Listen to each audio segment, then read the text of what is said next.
오늘은 이제 11장을 마무리하려고 합니다. 오늘은 두 증인이 죽고 또 부활하고 일곱째 나팔이 불려지고 그 내용을 우리가 이제 마저 하면서 오늘 11장을 마무리하도록 하겠습니다. 그러면 먼저 7절부터 마지막 절 19절까지 같이 읽겠습니다. 11장 7절입니다. 그들이 그 증언을 마칠 때에 무저갱으로부터 올라오는 짐승이 그들과 더불어 전쟁을 일으켜 그들을 이기고 그들을 죽일 터인즉 그들의 시체가 큰 성 길에 있으리니 그 성은 영적으로 하면 소돔이라고도 하고 애굽이라고도 하니 곧 그들의 주께서 십자가에 못 박히신 곳이라. 백성들과 족속과 방언과 나라 중에서 사람들이 그 시체를 사흘 반 동안을 보며 무덤에 장사하지 못하게 하리로다. 이 두 선지자가 땅에 사는 자들을 괴롭게 한 고로 땅에 사는 자들이 그들의 죽음을 즐거워하고 기뻐하여 서로 예물을 보내리라 하더라. 3일 반 후에 하나님께로부터 생기가 그들 속에 들어가매 그들이 발로 일어서니 구경하는 자들이 크게 두려워하더라. 하늘로부터 큰 음성이 있어 이리로 올라오라 함을 그들이 듣고 구름을 타고 하늘로 올라가니 그들의 원수들도 구경하더라. 그때에 큰 지진이 나서 성 10분의 1이 무너지고 지진에 죽은 사람이 7천이라. 그 남은 자들이 두려워하여 영광을 하늘의 하나님께 돌리더라. 둘째 화는 지나갔으니 보라 셋째 화가 속히 이르는도다. 일곱째 천사가 나팔을 불매 하늘에 큰 음성들이 나서 이르되 세상 나라가 우리 주와 그의 그리스도의 나라가 되어 그가 세세토록 왕노릇 하시리로다 하니 하나님 앞에서 자기 보좌에 앉아있던 24장로가 엎드려 얼굴을 땅에 대고 하나님께 경배하여 이르되 감사하옵나니 옛적에도 계셨고 지금도 계신 주 하나님 곧 전능하시니여 친히 큰 권능을 잡으시고 왕노릇 하시도다. 이방들이 분노하매 주의 진노가 내려 죽은 자를 심판하시며 종 선지자들과 성도들과 또 작은 자든지 큰 자든지 주의 이름을 경외하는 자들에게 상 주시며 또 땅을 망하게 하는 자들을 멸망시키실 때로소이다 하더라. 이에 하늘에 있는 하나님의 성전이 열리니 성전 안에 하나님의 언약궤가 보이며 또 번개와 음성들과 우레와 지진과 큰 우박이 있더라. 아멘. 네, 오늘 이제 우리가 읽은 7절부터 10절까지 7절부터 10절까지는 이제 두 증인, 두 선지자가 죽는 이야기가 나옵니다. 그리고 이제 11절부터 13절까지는 두 증인이 부활하는 이야기가 나오죠. 11절에서 14절까지 묶어도 좋겠습니다. 그래서 두 증인이 죽었던 두 증인이 이제 부활하는, 그래서 하늘로 올라가는 그 이야기가 나옵니다. 그리고 이제 15절부터 19절까지는 일곱째 천사가 나팔을 불매, 그러면서 이제 그 일곱째 나팔이 불려짐으로 인하여서 그에 대한 그 찬양을 하는, 경배를 하는 24장로의 그 경배하는 이야기와 그 이제 상황, 그 정황을 이야기하고 있습니다. 자, 그러면 이제 7절부터 우리가 한번 보도록 하겠습니다. 그들이 그 증언을 마칠 때에 그랬습니다. 무저갱으로부터 올라오는 짐승이 있죠. 무저갱으로부터 올라오는 짐승이 그랬습니다. 여기에서 이제 1260일 동안의 두 증인의 그 기간이 끝날 무렵이 되었을 때에 이제 무저갱에서 짐승이 올라와서 이 두 증인과 전쟁을 해서 이긴다 그랬어요. 이 이야기가 우리 13장에 보면 이제 이 두 짐승이 활동하는 그 이야기가 13장에 나오는데 13장 1절을 여러분들이 한번 보겠습니다. 13장 1절. 13장 1절이 어떻게 시작하죠? 내가 보니 바다에서 한 짐승이 나오는데, 그러죠? 예. 그래서 짐승이 바다에서 나온다고 그러죠. 자, 이것을 볼 때 여러분 이제 예전에 우리가 구장할 때 그 영적인 그 영역들과 그 장소들, 이런 이야기들을 하면서 이야기했던 게 있는데 생각나는지 모르겠어요. 네. 여기 무저갱이라고 하는, 우리 11장 7절에서 말하는 이 무저갱이라고 하는 이 단어가 아비소스라고 그랬죠. 그래서 이것은 히브리어로는 테홈이라고 하는 단어인데 이 단어가 성경에서 어떻게 번역되었는지 우리가 그때 얘기를 했습니다. 찾아보면서 여기에서 성경에서 이 단어는 바다, 깊은 바다, 시면, 이런 뜻으로 해석이 됐었어요. 구약 성경에서. 예. 그래서 무적행에서 올라온 짐승 이 말을 다르게 표현하면 바다에서 올라온 짐승 이렇게도 번역이 된다는 이야기예요. 그렇죠? 예. 그래서 11장 7절 우리가 지금 보는 이 무적행으로부터 올라오는 짐승은 곧 13장 1절에서 말하는 바다에서 올라오는 짐승하고 똑같은 동일 인물이라는 거예요. 이해되셨죠? 예. 근데 이제 여러분들이 알아야 될 것은 뭐냐면 이 실제로 하늘의 절반이 되었을 때 짐승이 실제로 이렇게 올라와서 이러면서 짐승이 올라오는 게 아니에요. 지금 여기에서 짐승이라고 비유한 것은 영이에요, 영. 그렇죠? 이 무적행은 타락한 영들의 감옥이었어요. 기억하시죠?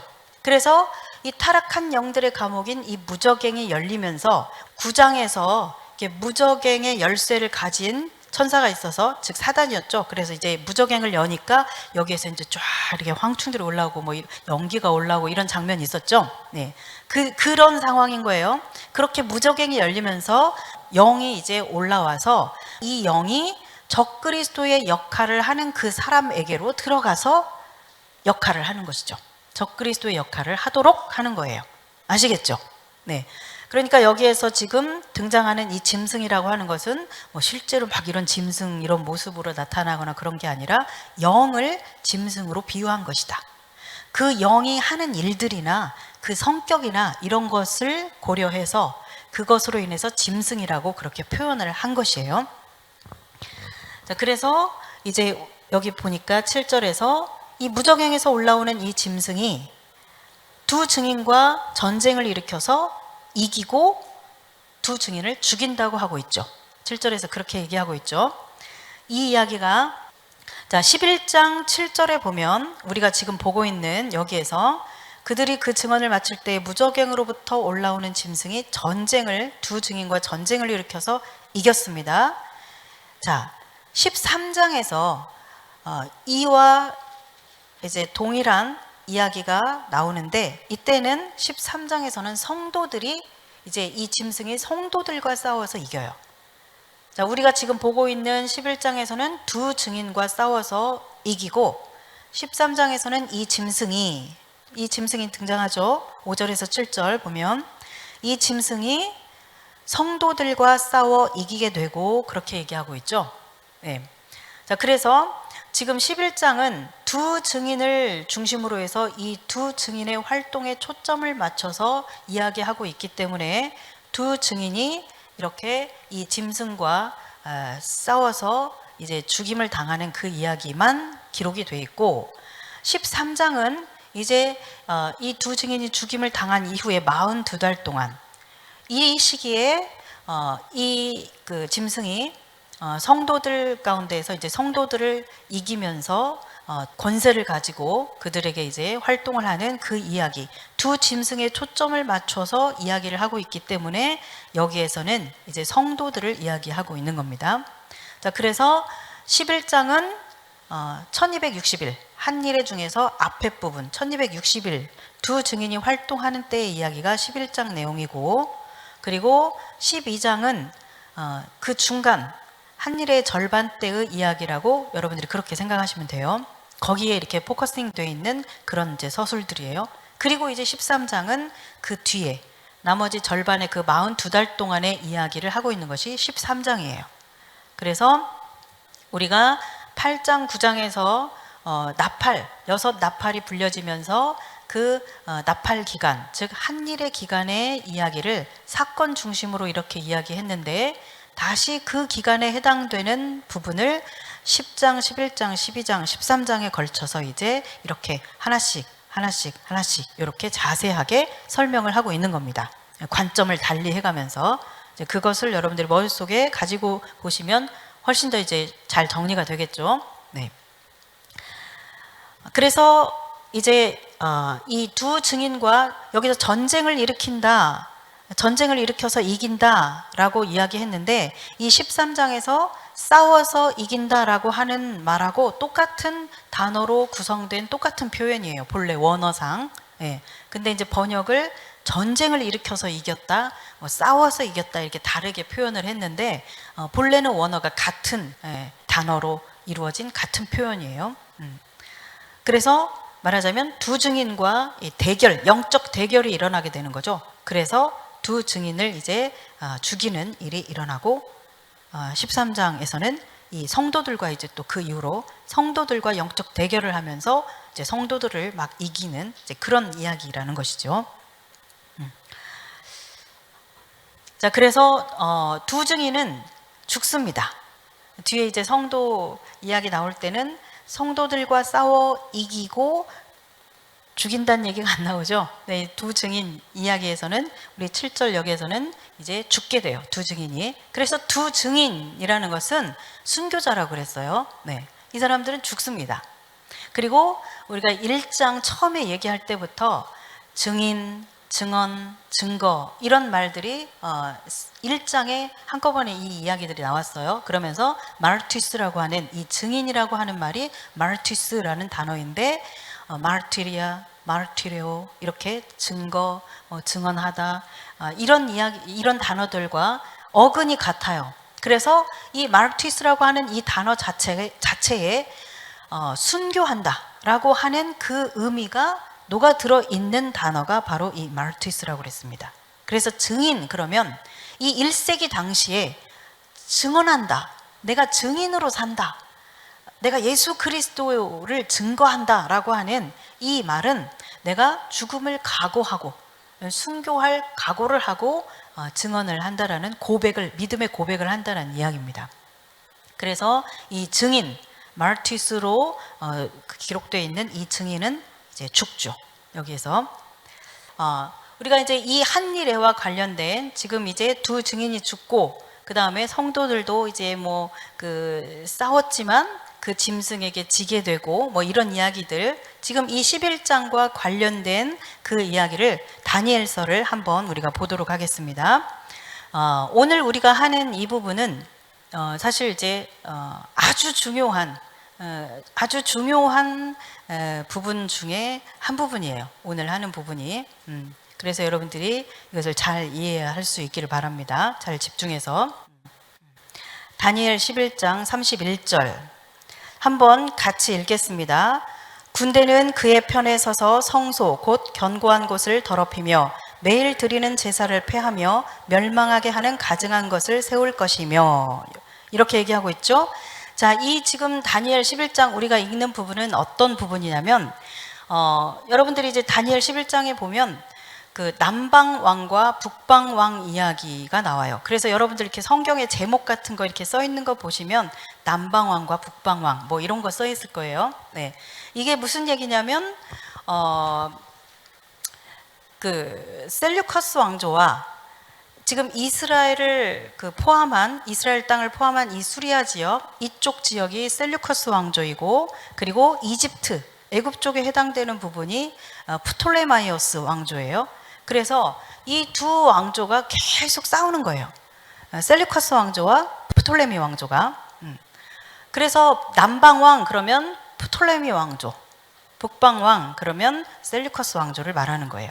그래서 끊임없이 뭐 그 공격했다가 졌다가 또 다시 반격을 했다가 뭐 이겼다가 뭐 막 이렇게 주거니 받거니 계속 그런 이야기가 기록이 돼 있어요.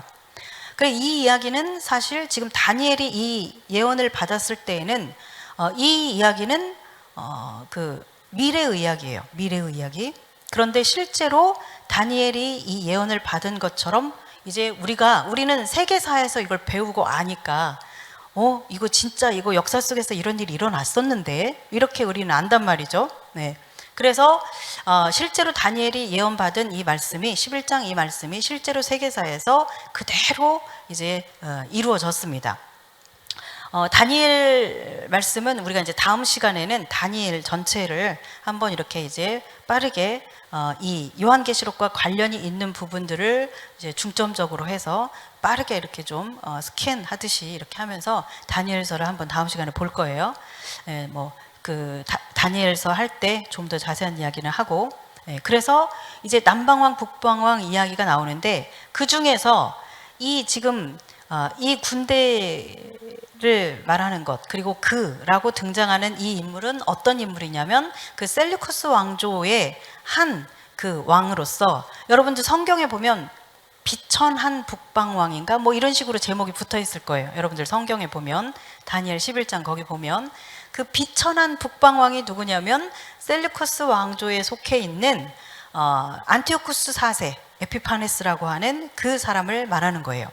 이 사람이, 이제 여러분들이 이 사람 이름은 좀 이렇게 알아두는 게 좋습니다. 왜냐하면 이 인물이 바로 요한계시록에서 말하는 적그리스도를 예표하는 인물이기 때문에 그래요. 뭐 이것은 성경을 이제 그 해석하고 연구하는 신학자들이 다 동의하는 내용이에요. 네, 그래서 이 다니엘 11장에 등장하고 있는 이 비천한 북방왕, 이 사람이 바로 셀류커스 왕조의 안티오쿠스 4세 에피파네스다. 그 사람이 이제 그 군대가 이렇게 이제 패배하고 프톨레마이오스 왕조하고 이렇게 싸웠다가 패배를 하고 이렇게 돌아가거든요. 이제 밑에서 이렇게 올라가면서 이스라엘을 거쳐서 올라가잖아요. 그러면서 성소 곧 견고한 것을 더럽힌다 그랬죠. 이 견고한 곳, 이곳이 바로 성전을 말하는 거예요. 성소를 더럽히고 매일 드리는 제사를 폐하고 가증한 것을 세운다. 이거 우리가 앞에서 성전산 할 때 이야기했어요. 여러분들 아시겠죠? 이거는 한일의 절반이 되면 일어나는 사건이죠. 네, 지금 그때 이야기를 하고 있는 거예요. 그가 32절 같이 읽습니다. 그가 또 언약을 배반하고 악행하는 자를 속임수로 타락시킬 것이나 오직 자기의 하나님을 아는 백성은 강하여 용맹을 떨치리라. 아멘.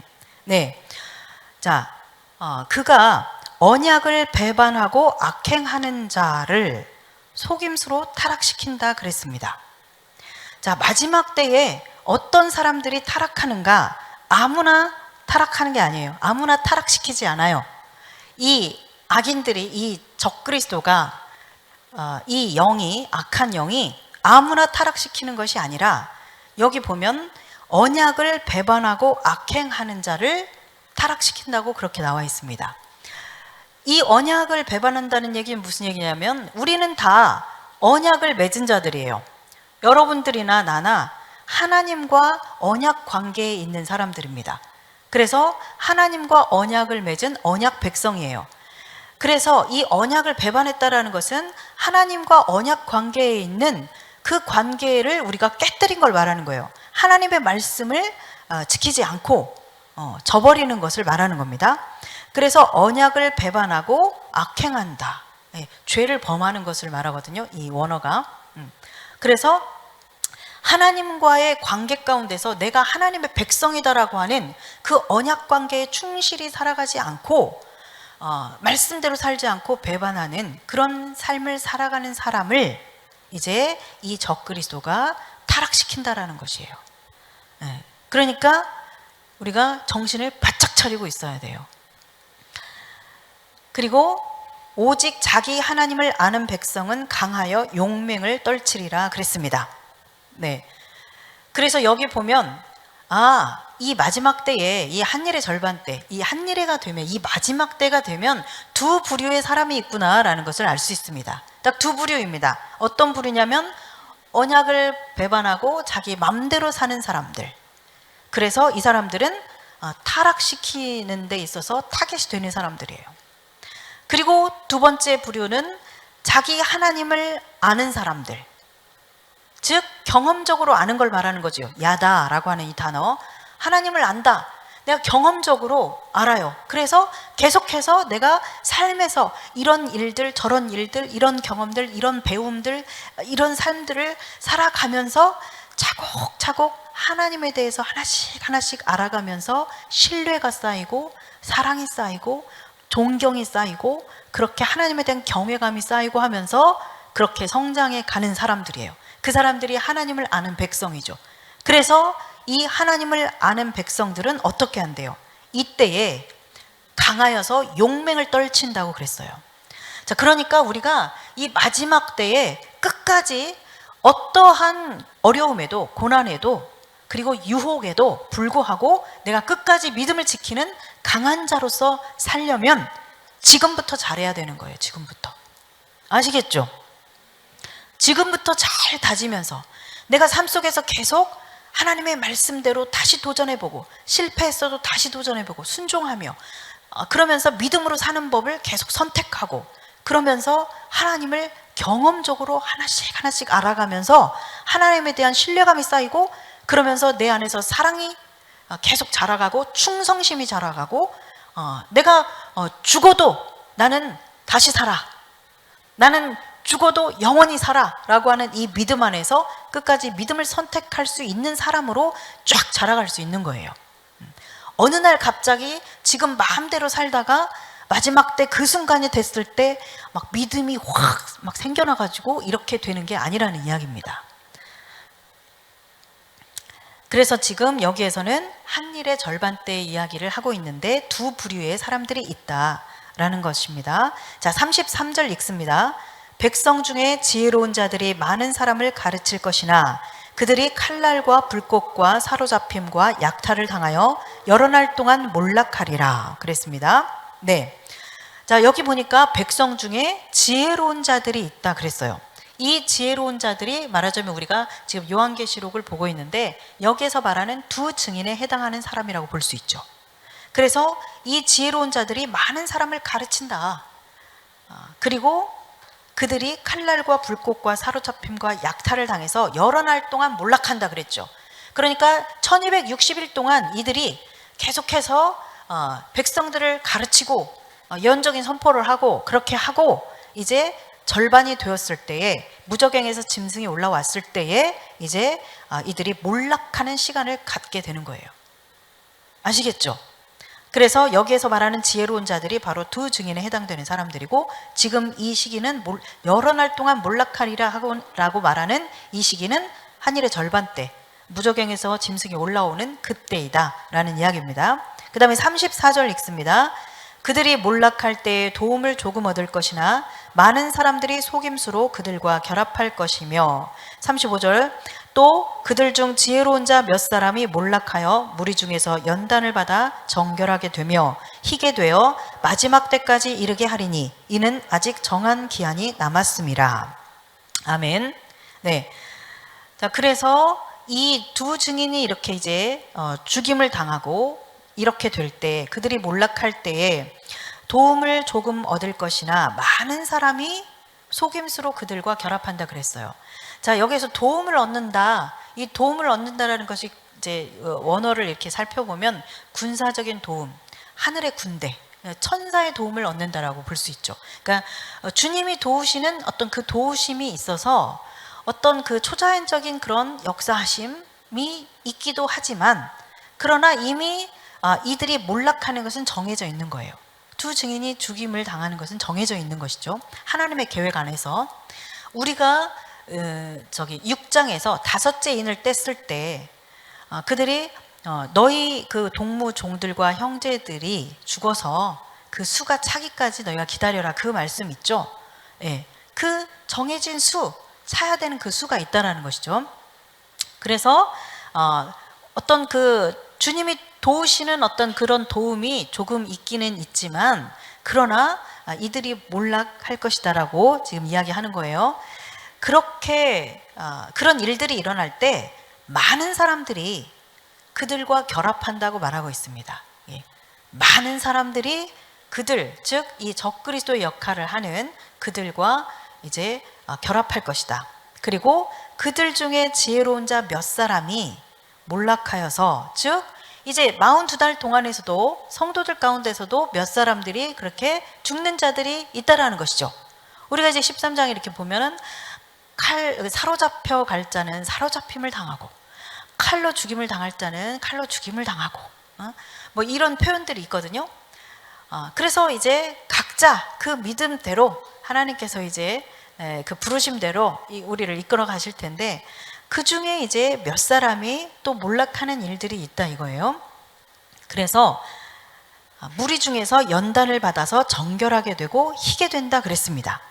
그러니까 이 42달 동안에도 두 부류가 있구나라는 것을 우리가 알 수 있죠. 여기 보면 많은 사람이 그 속임수로 그들과 결합한다고 그랬어요. 자, 여기서 여기 속임수라고 하는 이 단어가, 할라카라고 하는 이 단어는 교묘한 약속, 술책, 아첨 이런 뜻을 가지고 있어요. 그래서 교묘하게 알아채지 못하게 뭔가 이렇게 사람들을 계속 이렇게 끌고 가서 결국은 이들이 그들과 힘을 합하고 배반하게 만든다라는 것입니다.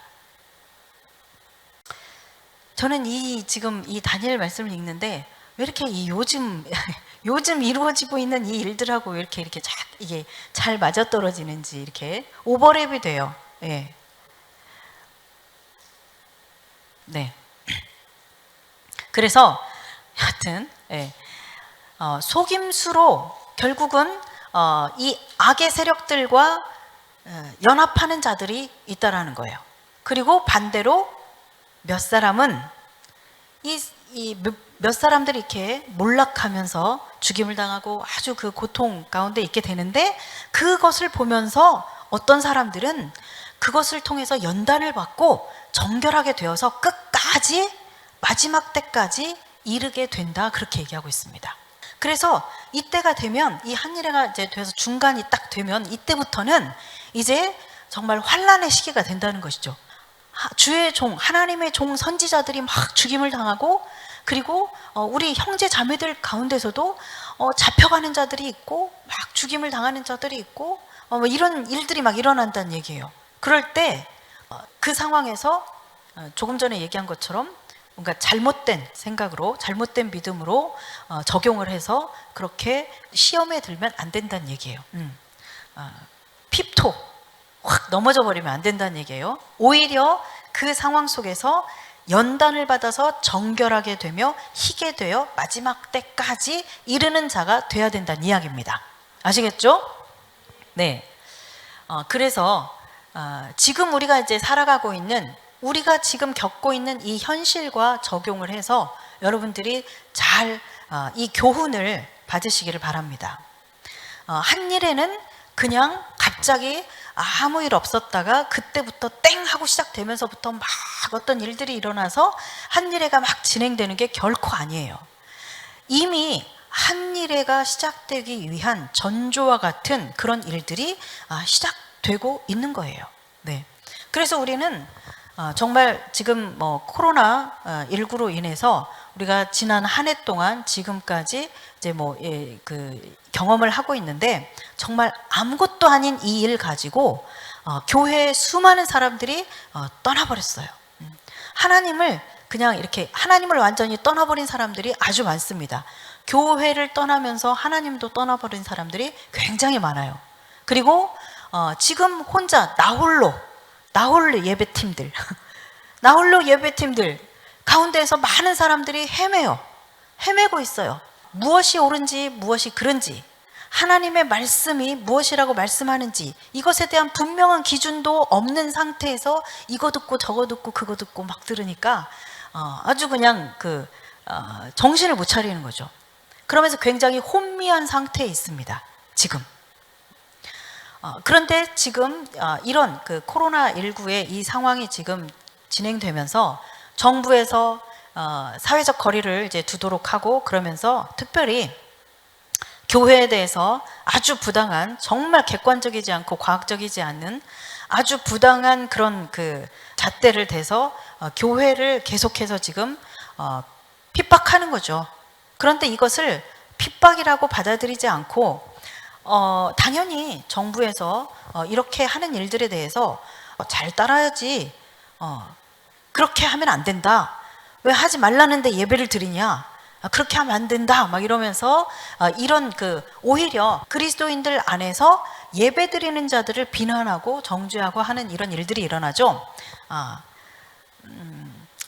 뭐 제가 미안하지만 사실이 그런 걸 어떡합니까? 여기에서 말하는 많은 사람들이 속임수로 그들과 결합한다고 했는데, 말하자면 이 한일회 때에 결정적으로 이런 결합하는 일들을 하는 자들은 지금부터 벌써 그런 흐름을 가지고 있는 사람들이 그렇게 나중에는 결합하게 되는 것이에요.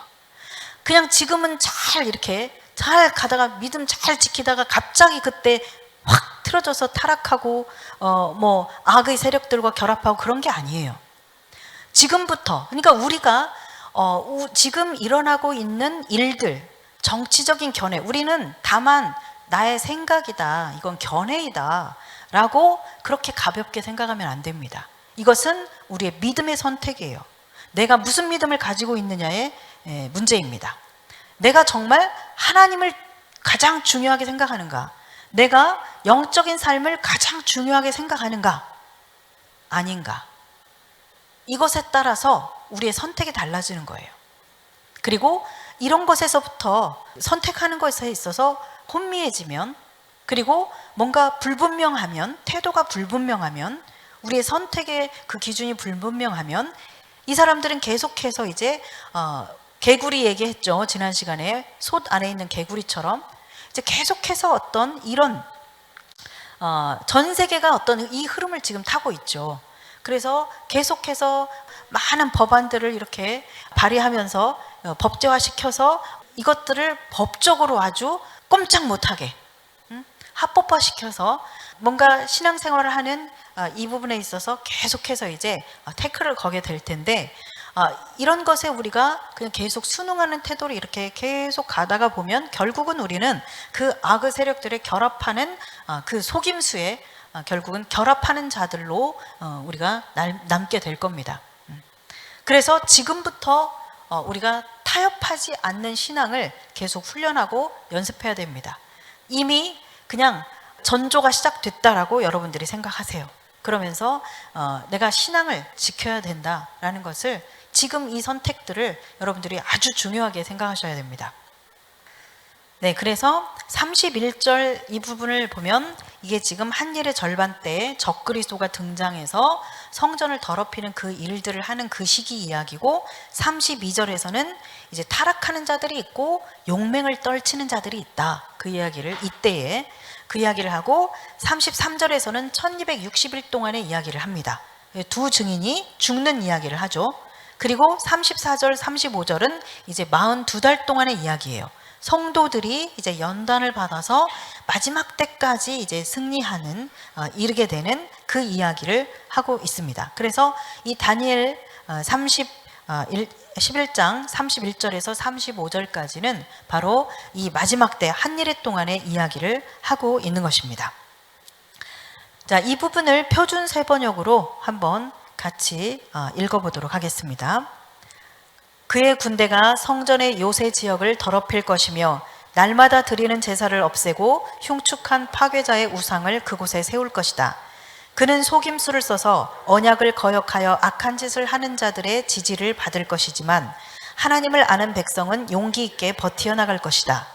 백성 가운데서 지혜 있는 지도자들이 많은 사람을 깨우칠 것인데 얼마 동안은 그 지혜 있는 지도자들 가운데 얼마가 칼에 쓰러지고 화형을 당하고 사로잡히고 약탈을 당할 것이다. 학살이 계속되는 동안에 하나님의 백성이 조금은 도움을 받을 것이나 많은 사람은 술책을 쓰며 적군과 한패가 될 것이다. 또한 지혜 있는 지도자들 가운데 얼마가 학살을 당할 것인데 이 일로 백성은 단련을 받고 순결하게 되며 끝까지 깨끗하게 남을 것이다.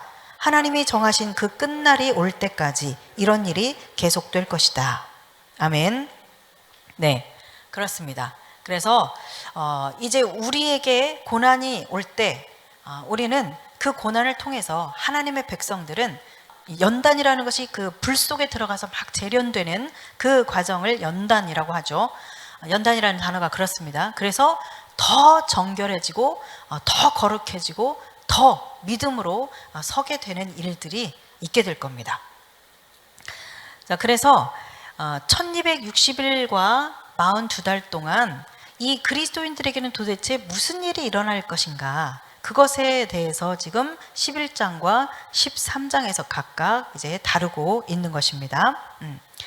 자, 11장은 그래서 무저갱에서 올라온 짐승이 두 증인과 싸워서 이기게 되고, 이 11장은 두 증인의 초점을 맞춰서 1260일 동안의 일을 이야기하고, 13장의 이야기는 바다에서 올라온 짐승이 성도와 싸워서 이기는 이야기입니다.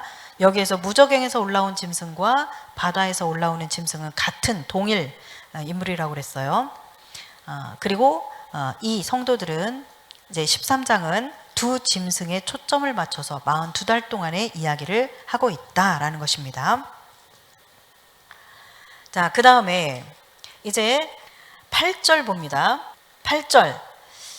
그들의 시체가 큰 성 길에 있으리니, 그렇게 얘기하죠. 그 성은, 자, 이제 이 두 증인이 죽어서 그 큰 성의 길에 있는데, 이 성이 어떤 성이냐 하냐면, 하고 영적으로 하면 이것은 소돔과 같고 애굽이라고도 한다 그랬어요. 그리고 곧 그들의 주께서, 즉 예수님이 십자가에서 못 박히신 곳이다, 이렇게 얘기하고 있습니다. 자, 그러면 이 큰 성이 과연 어디를 말하는 것인가, 그것에 대해서 한번 보도록 하겠습니다. 왜냐하면 이제 여기에서 말하는 이 큰 성, 여기가 어디냐에 따라서 이제 실제로 이 두 증인이 두 사람이야, 이렇게 얘기하기도 하고, 그렇기 때문에 이제 이것이 무엇을 말하는지를 이해하는 것이 이제 중요합니다. 자, 큰 성이, 자, 영적으로 하면 소돔과 같다 그랬습니다. 소돔. 자, 소돔 하면은 뭐가 떠오르죠? 네, 그렇죠. 음행, 네, 타락한 곳이죠. 성적인 타락이 있는 곳. 그렇죠. 그래서 이 소돔이라고 하는 이 단어는 남자들 간의 동성애를 지칭하는 단어가 소돔이에요. 그러니까 이 소돔이라고 하는 이 도시가 얼마나 성적으로 타락했는지, 동성애가 창궐했는지를 알 수 있죠. 그래서 소돔 그러면 아주 타락한 곳, 성적인 타락이 있는 곳, 행음하는 곳, 그런 곳이라는 것을 우리는 알 수 있습니다. 그 다음에 두 번째로는 애굽이라고 그랬어요. 자, 애굽 그러면 애굽이 의미하는 것은 뭘까요? 네, 아주 풍요로운 곳, 풍요로운 곳입니다. 자, 그래서 이집트는 보면 애굽, 이집트는 어떤 곳이냐면 나일강이 아주 길게 쫙 흐르죠. 그래서 이 나일강이 범람을 하면서 항상 해마다 이 나일강이 범람해서 이 충적토가 쫙 흘러와서 이렇게 쌓이면서 아주 비옥한 땅을 이루는 그런 곳이에요. 그래서 나일 델타 지역, 이런 거 들어보셨죠? 우리 그 고등학교 때 이런 때 이렇게 지리 시간이라든가 뭐 세계사 이럴 때 나일 델타 지역 이런 얘기 들어봤을 거예요. 그래서 풍요로운 땅이에요. 그래서 그만큼 이 풍요로운 땅인 이 이집트에는 이 풍요와 다산을 좇는 신들이 아주 우상들이 바글바글한 곳이 바로 이 애굽입니다. 그래서 애굽에서 이제 이스라엘 백성들이 이렇게 나올 때 보면 10가지 재앙이 있잖아요. 이 10가지 재앙이 뭐냐면 이 애굽에 있는 신들에 대한 그러한 하나님의 심판입니다. 그래서 여기 보면 피, 개구리, 이, 파리, 악질 쫙 이 재앙들 있죠. 이 10가지 재앙이 애굽의 신, 자, 피의 재앙은 애굽의 하피, 이시스, 크눔, 소백, 오리시스와 같은 이 나일강의 신들, 이 신들에 대한 하나님의 심판이에요. 그리고 개구리 재앙, 이것은 헤케트라고 하는 출산의 신, 생명의 신이라고 그 애굽 사람들이 믿고 있는 그 우상들, 그 신들에 대한 심판. 이런 식으로 이 하나님께서 출애굽할 때 내리신 10가지 재앙은 바로 이집트의 아주 그 버글버글한 이집트 사람들이 그렇게 섬겼던 그 우상들, 그 우상 신들에 대한 재앙이에요. 그래서 애굽 그러면 아주 풍요로운 것이고, 그래서 그 풍요와 다산을 준다라고 믿는 그 신들로 아주 득실거리는 곳이 바로 이 애굽이라는 것이죠. 그러나 마지막 때에 하나님의 백성들은 이 애굽에 있으면 안 돼요. 네, 나와야 됩니다. 이 세상 나라를 상징하는 바벨론에서 나와야 돼요. 우리가 이제 나중에 여기 저기 18장에 보면 그렇게 얘기하죠. 내 백성아, 거기서 나오라. 그렇게 부르십니다, 하나님이. 마지막 때 성도들은 이 풍요로운 이 비옥한 애굽에서 사는 것이 아니라, 바벨론에서 사는 것이 아니라 광야로 나와야 돼요. 광야로.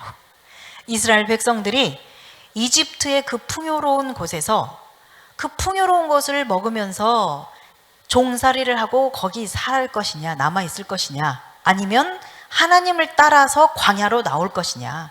그래서 비록 먹을 것이 없지만 하나님이 그때그때 주시는 만나와 메추라기, 하나님, 전적으로 하나님만을 신뢰하면서 그 광야의 삶을 사는 것을 선택하고 내가 하나님의 백성으로서 나올 것이냐, 하나님을 따라 나올 것이냐, 이 선택이잖아요. 이 선택에 의해서 이제 이스라엘 백성들이 나왔는데 마지막 때도 동일하다는 거예요. 마치 그 출애굽을 하듯이 그렇게 이 마지막 때에 우리가 광야로 빠져나와서 이제 그 풍요로운 그 바벨론에 있을 것이 아니라 하나님을 따라서 이제 광야의 삶을 살아야 돼요. 광야의 삶을 살아야 됩니다. 예, 그래서 그것을 연습해야 돼요. 그래서 예전에 제가 그 설교할 때 단순한 삶을 연습해라. 뭐 이렇게 부족하고 그래도 그렇게 그런 그 삶을 살아가는 것을 연습해라. 그런 얘기를 한 이유가 바로 이런 이유 때문이에요. 이제 마지막 때 우리는 광야의 삶을 살아야 됩니다. 광야 이야기는 나중에 나올 테니까 그때 얘기합시다.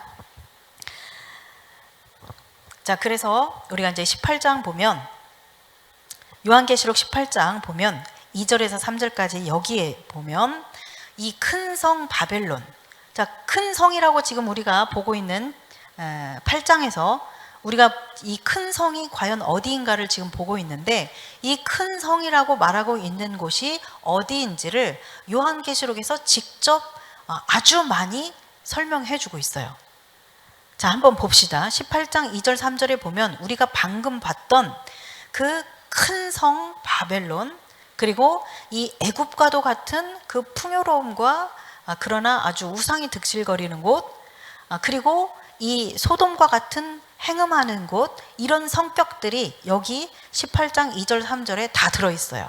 큰 성 바벨론의 성격이 여기 다 들어있습니다. 한번 같이 읽겠습니다.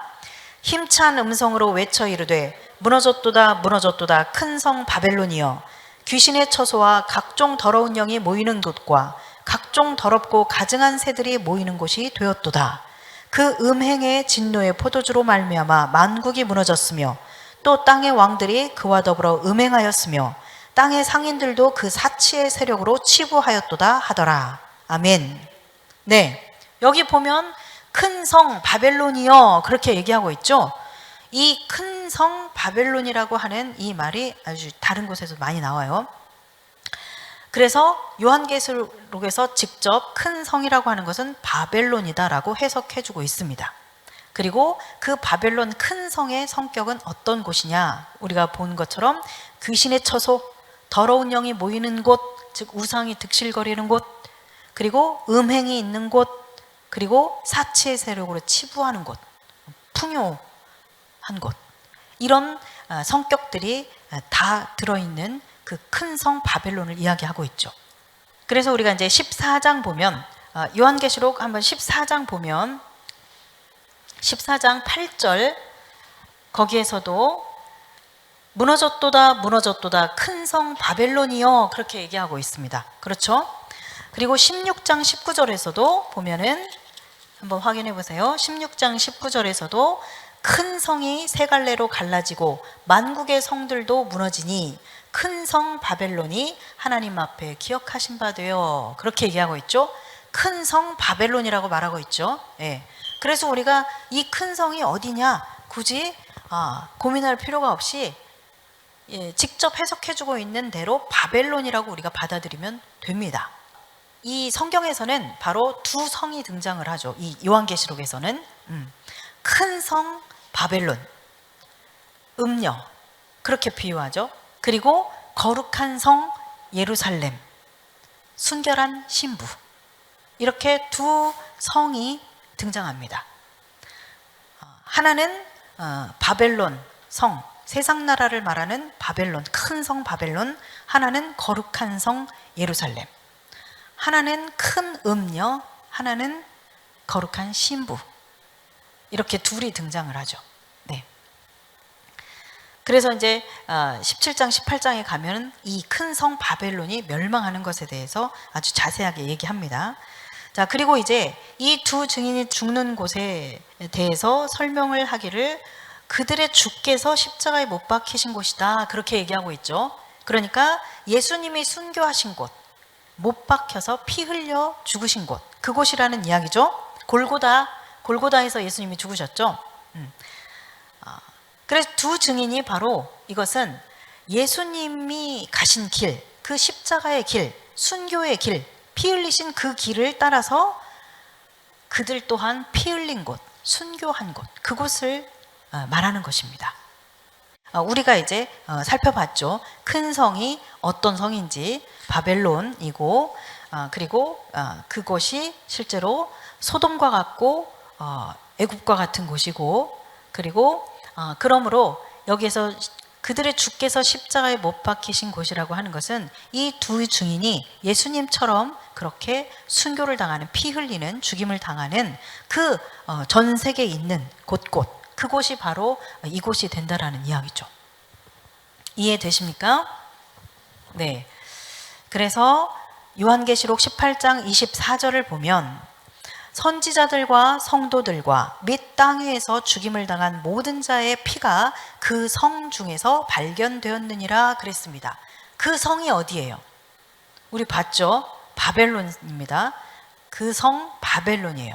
그러니까 바벨론에서 선지자들의 피가 발견되고 성도들의 피가 발견됐다고 했죠.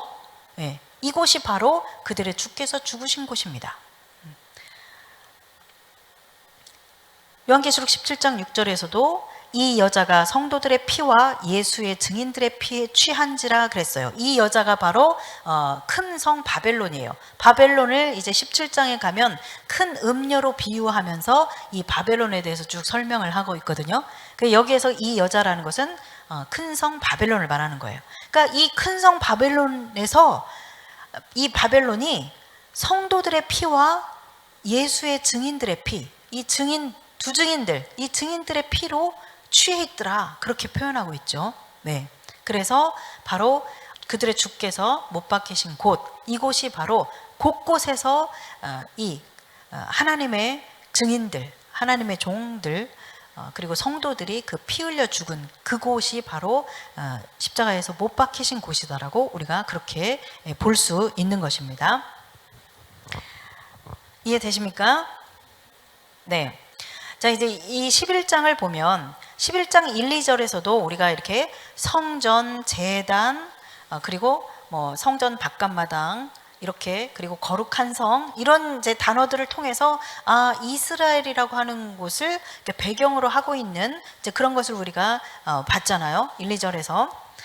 그래서 이런 이제 이스라엘을 배경으로 하고 있기 때문에, 그리고 또 이 한 이레가 이스라엘 민족을 위해서 하나님이 기한을 정하여서 준비하신 것이 한 이레라고 그랬죠. 그래서 이스라엘 백성들과 거룩한 성 예루살렘을 위해서 한 이레를 준비하셨다, 그렇게 말씀하셨죠. 네. 그렇기 때문에 이 장소적인 표현을 할 때에도 이런 비유적인 표현으로 그들의 예수님께서 십자가에 못 박히신 곳이다 라고 하면서 영적으로는 소돔 같고 애굽 같은 곳이다, 이렇게 어떤 비유적인 표현을 함으로써 이곳이 이스라엘의 골고다가 될 수도 있고, 그리고 또 세계 곳곳에 이런 그런 바벨론, 세상 나라에서 죽임을 당하는 그런 곳이라고 볼 수도 있겠구나라고, 이렇게 이중적으로 중첩된 그런 해석을 할 수 있도록 이렇게 표현을 했다라고 그렇게 이제 저는 이제 여겨집니다. 항상 이 비유적인 표현을 하는 것은 숨겨진 의미가 있고 표면적인 의미가 있어서 이게 두 가지로 해석을 할 수 있는 그런 여지를 가지고 있는 게 바로 이 비유적인 표현이잖아요. 그래서 뭔가 이것을 의미하면서도 동시에 확장된 의미로 더 나아갈 수 있는, 다른 의미로도 해석이 될 수 있도록 하는 그런 역할을 하는 것이 바로 비유적인 표현이 가지고 있는 그런 성격이죠. 그래서 두 증인이 죽는 곳을 표현을 할 때에도 이런 비유적인 표현을 통해서 이스라엘에서, 그러니까 이 두 증인 가운데 유대인 하나님의 종 선지자들은 뭐 실제적으로 정말 이 골고다와 같은 그곳에서 죽임을 당할 수도 있겠죠. 뭐 그럴 수도 있고, 이곳이 이스라엘 실제로 그 땅에서 이루어지는 일이기도 하면서 동시에 또 세계 곳곳에서 죽임을 당하는 자들이 죽는, 순교하는 그곳일 수도 있겠구나라고 그렇게 해석을 할 수 있게 한다라는 것이죠. 이런 표현들이. 그래서 이런 것이 말하자면 이제 묵시에서 많이 사용되는 방법들이죠. 이런 중첩성을 갖게 만들어서 가까운 미래를 이야기하면서도 그것이 동시에 먼 미래를 동시에 이야기하도록 하는 그런 방식으로 이제 이 묵시가 쭉 그렇게 이제 기록된 것들이 대다수인데 그런 이유 때문이죠. 그리고 이제 또 이 요한계시록에서 그 한 일회를 다룰 때도 이스라엘에 지금 무게를 두고 이렇게 진행을 하고 있는 것을 우리가 또 부인할 수가 없어요. 그렇죠? 요한계시록에서 보면 우리 7장에서 벌써 12지파에 대해서 하나님의 종들의 이마에 인을 치는데 12지파를 특별히 쫙 언급하면서 이스라엘의 족속을 따라서 14만 4천 명 하나님의 종들을 이야기합니다. 그리고 나서 또 11장 우리가 보고 있는 이 11장에서도 보면 이 한일의 기간에 일어나는 그 배경을 처음에 1, 2절에서 딱 시작할 때 성전과 제단과 그리고 성전 바깥마당과 거룩한 성 이렇게 그 이스라엘을 중심으로 하는 어떤 그런 표현들을 쭉 하고 있죠. 그리고 이제 우리가 바로 다음에 이제 다음 장 12장에서도 보면 이제 쫙 이스라엘의 역사를 쫙 훑으면서 이 한일의 기간 동안 특별히 이 절반 기간에 이스라엘이 어떤 이제 그 정황에 처하게 될 것인가 이런 것들을 또 이야기하고 있죠. 그리고 14장에서도 이 부활한 자들의 첫 열매로서 14만 4천 이 이스라엘 백성들이 어린 양과 함께 시온산에 딱 서 있는 모습들이 보이고 이렇게 요한계시록은 우리가 이제 처음에도 그 설명을 드렸지만 계속 뭔가 그 유대인들 이스라엘 백성들에게 뭔가 이렇게 무게 중심을 이렇게 주면서 이야기를 쭉 진행하고 있는 것을 우리가 알 수 있어요. 이런 측면에서 이제 그 두 증인 가운데에 유대인 하나님의 종들 이 선지자들에게 무게를 두면서 이 두 증인의 장소를 이렇게 죽음을 당하는 이 장소를 이렇게 표현할 때 실제 골고다 언덕인가? 그런 생각을 그런가? 아니면 그냥 일반적으로 그냥 상징적인 것으로 이렇게 순교를 당하는 그런 세상 나라인가? 이렇게 두 가지를 동시에 생각할 수 있도록 그렇게 우리에게 두 가지 해석을 동시에 가능하게 하도록 그런 표현을 했다라는 것입니다. 그리고 이제 한 가지 여러분들에게 말씀드릴 것은 지난주에 이제 제가 그 두 증인 가운데에 이 한 증인에 해당되는 사람들이 14만 4천인 것으로 보고 있다. 그렇게 말씀드렸죠. 오해의 여지가 있어서 제가 다시 설명을 해드리자면 14만 4천 전체가 다 마지막 때 한일의 때에 예언하는 일을 하는 사람인 것은 아니다라고 제가 이제 설명을 드리겠습니다.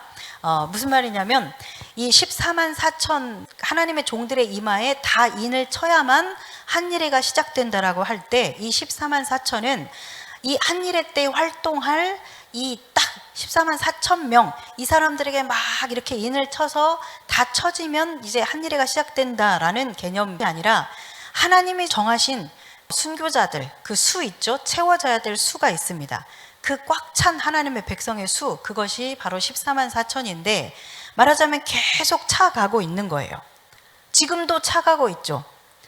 그동안에도 차왔었고 순교자들이 쭉 차오면서 이제 마지막 때 하나님이 정하신 그 수가 딱 차야만 이제 한일회가 시작된다.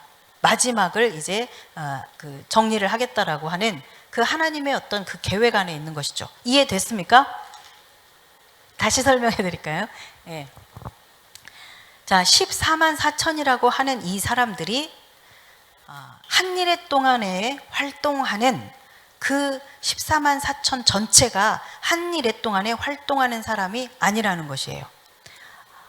왜 그러냐 하면 이 14만 4천이라고 하는 이 사람들은 하나님이 맡기신 이 메시지 그리고 하나님이 주신 이 증언을 하는 사람들로서 순교하는 자들이 바로 이 14만 4천인데 이 14만 4천이라는 것은 말하자면 앞에 우리가 6장에서 다섯째 인을 뗐을 때 그 죽임을 당하는 자들의 그 수가 차기까지 기다리라라고 했다고 했죠. 그 수, 다 차야 되는 그 수, 순교자들의 수, 그 수를 말하는 것이다. 14만 4천이라는 것은. 그러니까 이 순교자들의 그 수가 있는데 그 중에서 이스라엘 하나님의 종들 가운데서 이제 이스라엘 사람들 중에서 죽임을 당하는 그 순교자들, 하나님의 종들이 바로 14만 4천이라는 거예요.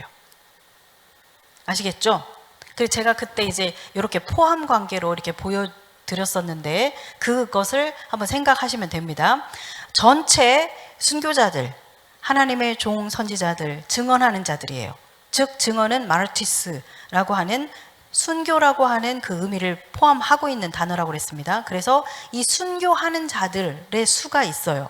그런데 그 중에서 이스라엘 족속으로서 순교를 하는 자들이 14만 4천 명이에요. 그래서 14만 4천 명은 우리가 그때 이렇게 숫자로 이제 말씀을 드렸는데 하나님이 정하신 그 하나님의 백성의 그 꽉 찬 수입니다. 그 순교를 당하는 꽉 찬 수, 차야 되는 수가 14만 4천이에요. 그래서 지금까지 그 수가 계속 차오고 있어요. 계속 차오고 있는데 이제 어느 시점이 되면 이 순교하기로 돼 있는 차야 되는 그 수가 다 차는 시점이 있다라는 것이죠. 그때가 바로 이제 한일회가 시작될 시점이라는 것입니다. 아시겠죠? 그래서 7장에서 말하고 있는 14만 4천 그 하나님의 종들의 이마에 이인치기까지 시작하지 말아라, 해치지 말아라라고 하는 것은 예정된, 작정된 이 하나님의 종들이 그렇게 준비가 되어야만, 순교자가 이제 준비가 다 되어야만 이제 한일회가 시작된다라는 이야기예요. 아시겠죠? 이제 우리가 성경의 다니엘이나 스가랴나 이런 다른 성경들을 통해서도 알 수 있는 것은 우리가 이 한일회 때에 두 사람만 죽지 않는다. 너무 명백하죠? 우리가 다니엘서 우리가 오늘 본 것만 해도 아주 많은 그런 지혜로운 지도자들이 죽임을 당할 것이다, 몰락할 것이다 라는 것에 대해서 얘기하고 있는 것처럼 그 많은 사람들이 죽임을 당하는 거예요. 그래서 이 두 증인이 두 사람만을 의미하는 것이 아니다 라는 것입니다. 이제 앞으로 이제 우리가 또 보게 될 이 사흘 반이라고 하는 이것과 또 이제 연결을 해서 이 이야기를 하면서 좀 더 이것이 이제 더 명확해질 수 있습니다. 그래서 말씀의 그 근거들을 종합해서 볼 때 바로 두 증인의 죽음, 이것은 많은 그런 하나님의 종 선지자들이 그 죽임을 당하게 될 때 그들의 그 죽음을 비유적으로 이렇게 말해주는 것이다. 그래서 이스라엘과 함께 그 전 세계에서 이 동일한 하나님의 종들이 죽임을 당하는 일들이 이스라엘에만 있는 것이 아니라, 이 두 사람만 그렇게 죽는 것이 아니라 전 세계에서도 동일하게 있게 될 것이다 라고 하는 이야기입니다. 그리고 설령 이제 이 두 증인이 실제적인 두 사람이라고 할지라도 그것이 전혀 이 전체 내용에 전혀 의미의 변화가 없습니다. 여기에서 말하는 두 증인이 실제로 두 사람이라고 할지라도 이 두 사람은 다른 그 순교하는 사람들을 대표하는 대표성을 갖는 사람으로서 다른 사람들도 순교를 당한다는 사실에 대해서는 변함이 없어요. 그리고 또 이곳이 설령 그 골고다 언덕이라고 할지라도 두 사람이 거기에서 골고다 언덕에서 죽임을 당한다 할지라도 그 외에 또 많은 순교자들이 전 세계 곳곳에서 이렇게 순교를 당하는 그 일들이 일어난다라고 하는 것에는, 그 사실에는 변함이 없죠. 네. 자, 그 다음에 이제 과 나라 중에서 사람들이 그 시체를 사흘 반 동안을 보면서 장사 지내지 못하게 한다 그랬어요. 이 백성들, 이제 왜 이렇게 뭐 해석을 했는지 모르겠지만 사실은 다 복수예요. 백성들만이 아니라 이제 백성들, 족속들, 방언들, 나라들. 그래서 그러니까 전 세계적으로 전 세계 가운데에서 사람들이 그들의 그 시체를 본다는 거예요. 그들의 죽음을 본다는 거예요. 그러니까 전 세계에서 일어나는 일들임을 우리가 알 수 있죠. 그리고 10절에 이 두 선지자가 땅에 사는 자들을 괴롭게 한 고로 그랬습니다. 두 선지자가 땅에 사는 자들을 괴롭게 했다 그랬어요. 땅에 사는 자들은 누구다? 믿지 않는 자들이다 그랬어요. 불신자들이다. 그래서 이 두 선지자들이 이렇게 막 예언하고 이런 일들을 하는 것이 안 믿는 사람들을 굉장히 괴롭혔다라고 말하고 있습니다. 우리가 이제 열왕기상을 보면, 열왕기상 18장에 보면 아합 왕이 이 똑같은 얘기를 엘리야에게 하고 있는 걸 우리가 보게 돼요. 18장 17절, 열왕기상 18장 17절에 보면 엘리야를 볼 때에 아합이 그에게 이르되 이스라엘을 괴롭게 하는 자여 너냐? 이렇게 말합니다. 이스라엘을 괴롭게 하는 자여 이렇게 얘기합니다. 지금 말하자면 이렇게 지금 부르는 거예요. 이 두 선지자에 대해서 이 안 믿는 자들이 가지고 있는 이 심정이 이 괴롭게 하는 자들, 그렇게 얘기하는 거예요. 여기 보면 왜 엘리야에게 지금 이 아합이 이스라엘을 괴롭게 하는 자요 그렇게 얘기했냐면 엘리야가 예언을 했습니다. 거기 이제 17장 거기에서 뭐라고 하냐면 엘리야가 내가 섬기는 이스라엘의 하나님 여호와께서 살아계심을 두고 맹세하노니 내 말이 없으면 수년 동안 비도 이슬도 있지 아니하리라 그랬어요. 예언적인 선포를 했습니다. 내가 말하지 않는 한 이제 비가 오지 않을 것이다. 그렇게 예언적인 선포를 했는데 진짜로 비가 안 왔어요. 그래서 이제 몇 년 동안 3년 반 동안 계속 비가 오지 않으니까 이스라엘 온 백성들이 지금 괴로움을 당하고 있는 거죠. 가뭄 때문에. 그랬을 때 이 지금 아합이 그렇게 얘기한 거예요. 이스라엘을 괴롭게 하는 자요 너냐? 이렇게 얘기한 겁니다. 그러자 엘리야가 뭐라고 말하냐면 그가 대답하되 내가 이스라엘을 괴롭게 한 것이 아니라 당신과 당신의 아버지의 집이 괴롭게 하였으니 이는 여호와의 명령을 버렸고 당신이 바알들을 따랐음이라 그렇게 얘기합니다. 자, 그러니까 지금 이 온 세상을 괴롭게 하는 자요 이렇게 두 증인들, 즉 하나님의 종들로서 예언적인 선포를 하면서 이 1260일 동안 일하게 될 이 선지자들, 하나님의 종들을 향해서 이 사람들이 저것들 때문에 정말 이렇게 얘기한다는 것이죠. 그들이 너희들이 이렇게 하면은 이렇게 불이 내릴 것이다. 너희들이 이렇게 하면은 이렇게 피가 될 것이다. 너희들이 이렇게 하면은 막 이렇게 될 것이다. 막 이러는데 진짜로 막 그 일들이 일어나고 이러니까 저것들 때문에 이렇다. 이렇게 이제 말하자면 아합이 엘리야한테 했던 때하고 똑같은 일이 벌어지는 거죠. 그랬을 때 그러나 마찬가지로 그때와 마찬가지로 이 괴로움은 바로 이 두 증인 때문이 아니라 이제 온 세상이 하나님을 모독하고 비방하고 배역하고 이런 일들 때문에 이제 일어나는 거죠. 그래서 이 10절에 보면 이 두 증인이 죽으니까 얼마나 좋든지 이 사람들이 믿지 않는 자들이죠. 땅에 사는 자들이 그들의 죽음을 즐거워하고 기뻐하며 막 예물을 보낼 정도로 막 서로 축하하면서 그렇게 하는 모습들이 지금 보이죠. 하나님께서 이 시대에 가장 필요로 하시는 마지막 때 사역 중 핵심이 바로 요한계시록의 선포일 것입니다. 이 사역을 감당하는 데는 중보기도와 격려와 동참으로 함께 이 길을 걸어가주는 여러분들이 필요합니다. 멤버십에 가입하는 것이 마지막 때 사역을 위한 동참과 헌신이라 여겨주시며 감사하겠습니다. 저희 채널 멤버십은 2단계로 나뉘어집니다. 먼저 모든 구독자는 목사님의 요한계시록 전체 강의를 들으실 수 있습니다. 그리고 1단계는 이전의 요한계시록 강의 영상을 그대로 모두 보실 수 있습니다. 강의 시 PPT를 비롯한 자료 화면들과 요약, 정리된 자막들이 있어서 강의의 집중도와 이해도가 높을 뿐 아니라 요한계시록을 이해하는 데 필요한 많은 시각적 정보들을 얻으실 수 있습니다.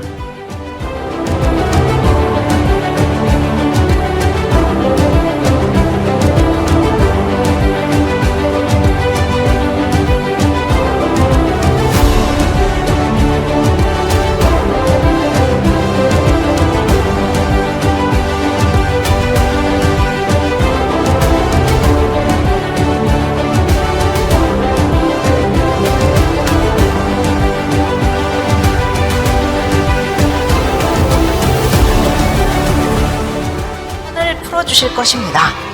그리고 2단계의 멤버십에 가입하시면 첫 번째 단계와 동일하게 강의를 들으실 수 있고, 여기에 이스라엘과 중동, 에녹서, 다니엘서, 유대인의 정원 과정, 소아시아 7교회 등과 관련된 강의들을 함께 보실 수 있습니다. 앞으로도 2단계에서만 오픈되는 강의들이 있을 것입니다. 그리고 2단계는 6개월 이상 구독 시 세미나 등록비를 10% 할인해 드립니다.